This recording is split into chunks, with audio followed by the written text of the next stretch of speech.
Hi, it's G. So, I had a conversation the other day, which I'm trying to be more specific about things. Yesterday, giant hole in the road. It's like some gremlin creature comes out in the middle of the night and makes holes in the road. It's like some cheap computer game. You drive down the road trying not to fall into the holes. Apparently the water gets into the road and then it becomes ice, freezes, and it creates holes in the road. Now, why this happens here and not in other countries is obviously because they use I don't know what they use in the roads. I don't know what they use to make the roads. Some kind of smoothie mix, I imagine, to create the road surfaces here.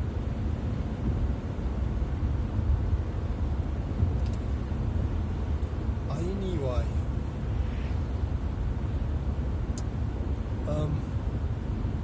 so the student's question was, my problem is defining my goals. How can I solve this? And I've been thinking about this for 24 hours because I have a problem with this as well, and I think a lot of people have a problem with this. How do I know which goal to set? Now, the first thing to understand is that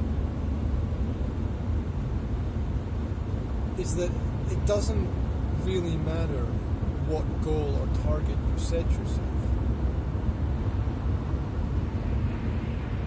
Because what is important is that you're going through a process.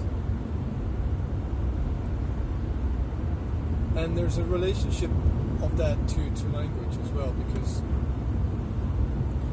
in the English language, if we want to describe the present, we have to use a continuous form. And continuous forms suggest a change. So the only way to change anything is in the present, and the language is constructed like that.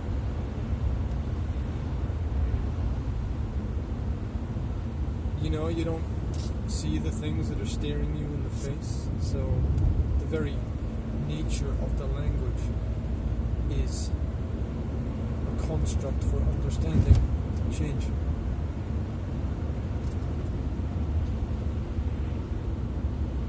The next thing to understand is that the goals constantly move. They constantly change, so you never completely achieve your goals. The journey is never finished.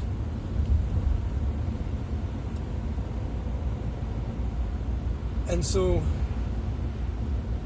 setting targets is fine, but that's not going to give you a design for life. If you want to design for life, what's more important than goals is standards.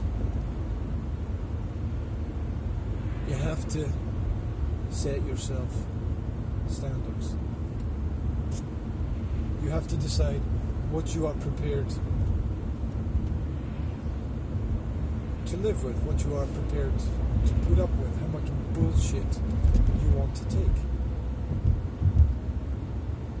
how much nonsense you want to listen to, how much aggravation you wish to experience. And once you fix a level for the standards that you want in your life, that is what you get.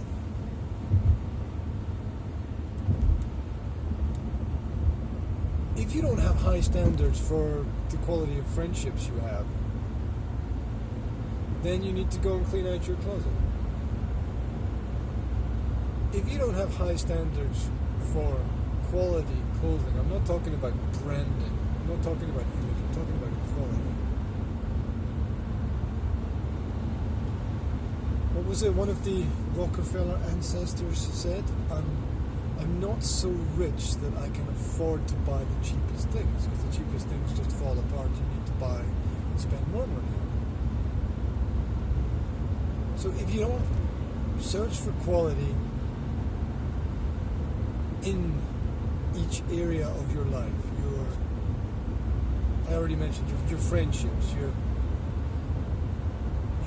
job, the colleagues that you spend time with, the work that you execute, the clothes you choose, the car you want to drive. And I'm not talking about image. You don't want a car that looks nice if it's not going to start in the winter and you're going to get trapped in 2 inches of snow.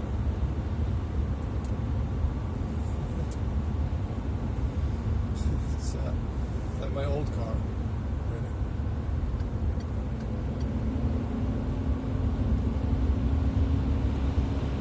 So once you set yourself a standard, then you're not going to waste time with things that are going to hold you back, hold you down. Once you've set yourself a standard, you begin to climb the ladder of success, as they say. Whatever that is.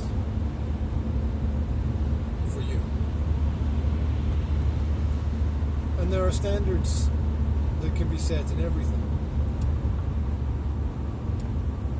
Now, how do you set a standard? Well, the first thing that you need to know when you're setting a standard is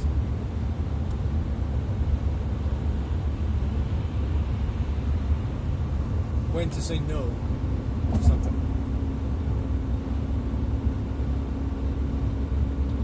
When somebody offers you something, to say, well, thank you, but no thank you. It's not really what I'm looking for at this moment in time. Or I'll think about it. Let me think about it for a while, and if I'm interested, what I'll do is I'll get back to you.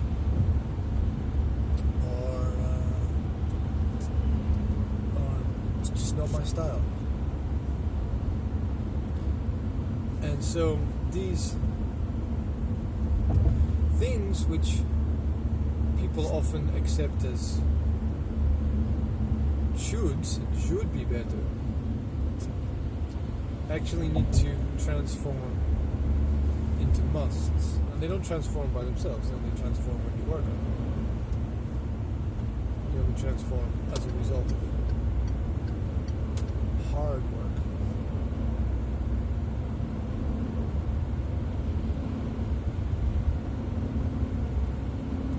And so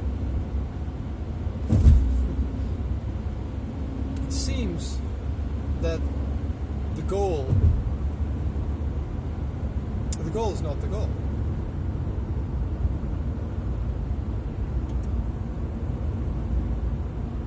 The creation of a process is the goal. I mean, if you look at the word success, or the verb succeed, the root of that is seed. Not as in S-E-E-D, although I think there's a relationship there, but as in C-E-D-E, which is a movement of something. Either a flow of something, or it's actually a movement to get out of the way of the flow of things and to let things happen. Either way, things happen. And So those are concepts to think about. Now I have to think about my driving as I navigate the absolute madness of the Slovak road system. Man, the skis. And I also have to go to the dentist. Kids, what are you doing at school? The schools are on strike. The teachers are on strike. My God, you get a chance to leave school and you come back because you can't think of anything else to do. You know? H, what does that mean? H. It's a sign that says H.